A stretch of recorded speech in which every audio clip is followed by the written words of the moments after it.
गोंडा में आज शहर क्षेत्र में स्थित मंडे नाला पुल पर क्रांति उपवन पार्क के शिलान्यास कार्यक्रम का आयोजन किया गया, जिसमें मुख्य अतिथि के तौर पर कैसरगंज के सांसद बृजभूषण शरण सिंह मौजूद रहे।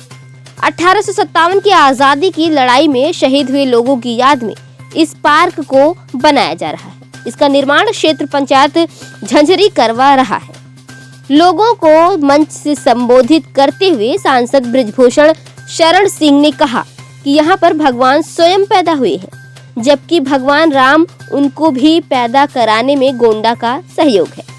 स्वयं भगवान को पैदा कराने में गोंडा का सहयोग है। तुलसीदास कहाँ के थे, उनकी भाषा देख लीजिए। आज भी राजापुर ग्राम में तुलसीदास जी के पिता जी के नाम खतौनी है। मैंने एक बार प्रयास किया था उसका जीर्णोद्धार कराने के लिए, लेकिन कुछ बेईमान उसमें पैदा हो गए, तो मैं विवाद में नहीं पड़ना चाहता, इसलिए पीछे हट गया। वहीं गोंडा लोकसभा क्षेत्र पर मंच से ही टिप्पणी करते हुए उन्होंने कहा कि कैसरगंज लोकसभा क्षेत्र की रोड तो चकाचक है, लेकिन गोंडा में गड्ढे हैं। गोंडा से ओमचंद शर्मा की ये रिपोर्ट। मेरे मित्रों, यह तो भगवान स्वयं यहाँ पैदा हुए हैं। जब राम उनको भी पैदा कराने में गोंडा का सहयोग है, गोंडा का सहयोग है। स्वयं भगवान को पैदा कराने में गोंडा का सहयोग है। तुलसीदास कहाँ के थे, उनकी भाषा देख लीजिए।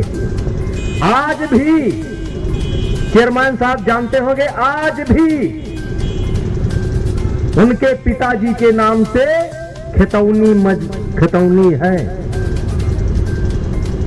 खतौनी है, वहां कौन सा गांव कहते हो, राजापुर में आज भी खतौनी है। मैंने एक बार प्रयास किया था उसका जीर्णोद्धार कराने के लिए, लेकिन कुछ बेईमान, नाम नहीं लूंगा, उसमें पैदा हो गए और उन्होंने आकर के सरकार से घोषणा करा दिया, इतना रुपया उतना रुपया। फिर मैंने कहा चलो भाई यहाँ पर झगड़ा है, अब चलते हैं यहाँ से, हटो, झगड़े में हम नहीं पड़ेंगे। का यहाँ शिलान्यास किया गया है, आपके द्वारा सांसद जी भी थे। स्वतंत्रता संग्राम सेनानियों के नाम पर किया गया है। गोंडा को एक नया तोहफा दिया गया है जी, क्या था ये? देखिए, जो हमारा 1857 का जो अंग्रेजों के साथ जो आखिरी लड़ाई हुई थी, उसको भारत सरकार ने 1957 में फिर से सेलिब्रेट किया था और पूरे भारत में ढूंढ ढूंढ के ऐसे 8 क्रांतिवीरों का नाम उसमें निकाला गया था और ये गैजेट में है। और भारत सरकार ने इसको 1957 में आइडेंटिफाई किया था। एक भारत माला बनाई थी कि जिसमें आप नाम सुनते हैं, जिसमें बहादुर शाह जफर, नाना साहेब, देवभक्त सिंह जी, रानी लक्ष्मीबाई, तांत्या तोपे, बाबू कुंवर सिंह, मंगल पांडे जी, बेगम हजरत महल। इसमें इन्हीं शख्सियतों के ऊपर कई पिक्चरें बनी, कई उपन्यास लिखे गए, आपने किताबों में पढ़ा। तो उसी में ही हमारे देवी पाटन मंडल के राजा देवभक्त सिंह जी थे, उनके नाम पर ये एक, उनके साथ जिन लोगों ने उस 1857 की लड़ाई में जिन्होंने लोहा लिया, उन 27 क्रांतिवीरों का नाम एक शिलापट पर लिखाकर हमने एक बड़े कार्यक्रम की शुरुआत की है। हमारा एक गोंडा में एंट्री था और उसको नाले नाम से मंडे नाला करके उसको एंट्री कहा जाता था। तो हमको इस बात से बहुत आपत्ति थी। हम लोगों ने इस पुराने जर्जर पुल को बचाने के लिए भी, क्योंकि 1903 में इस पुल का निर्माण हुआ था और ये पुल आज जर्जर था, तो हम लोगों ने बगल में इसके एक नया 4 लेन का पुल बना दिया। और कह सकते हैं कि अंग्रेजों के द्वारा बनाए गए पुल पर उनसे ही लोहा लेने वाले क्रांतिवीरों को हमने ये पुल समर्पित किया है। ये भारत में रहने वाले लोगों के लिए बहुत गर्व है और देवी पाटन मंडल के जो भी व्यक्ति इस पुल से गुजरेंगे उनको एक भारत भक्ति का भावना जागेगा। हमको हमेशा से शिकायत है कि हमारा इतिहास हमेशा मिटाया गया है, इतिहास हमेशा ठीक से लिखा नहीं गया है। पर जब मैं आके देखता हूँ तो बहुत सारा इतिहास मौजूद है और बहुत सारे ऐसे टॉपिक्स हैं जिसको पढ़कर एक एक्साइटमेंट होता है।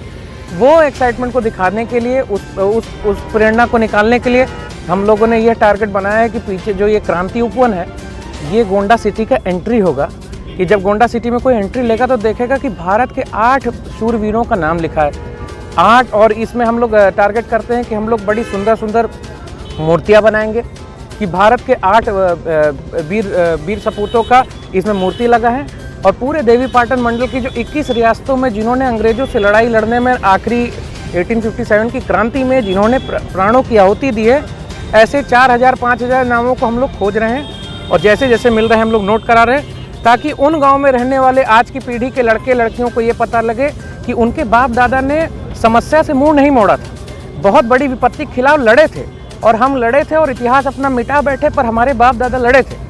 आज उस इतिहास को हम लोग चाहते हैं कि हमारी नई पीढ़ी मोटिवेट हो और हमारी सरकार चाहती है कि हिस्ट्री को ठीक से लिखा जाए। हम लोग बुक्स को रीराइटिंग करना चाहते हैं कि हमारी लोकल हिस्ट्री हमारे आगे की पीढ़ी को पढ़ाया जाए और इसी की शुरुआत के लिए हम लोगों ने एक एंट्री पॉइंट को, सिटी के इम्पोर्टेंट एंट्री पॉइंट को, जिसको नाले के नाम से जाना जाता था, आज क्रांति उपवन के नाम से जाना जाता है। ये हमारी सरकार की एक उपलब्धि कही जाएगी और हमारे गोंडा के लिए एक अच्छी एंट्री कही जाएगी। की लागत से किस योजना के तहत इसका निर्माण कराया जाएगा? देखिए, इसकी लागत तो अभी डिज़ाइन के ऊपर है और वो लगातार बढ़ती चली जाएगी।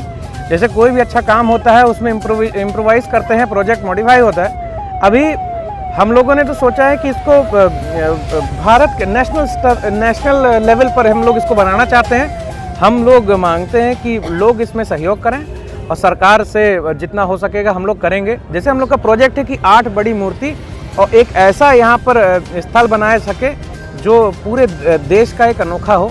इसके लिए बजट की कमी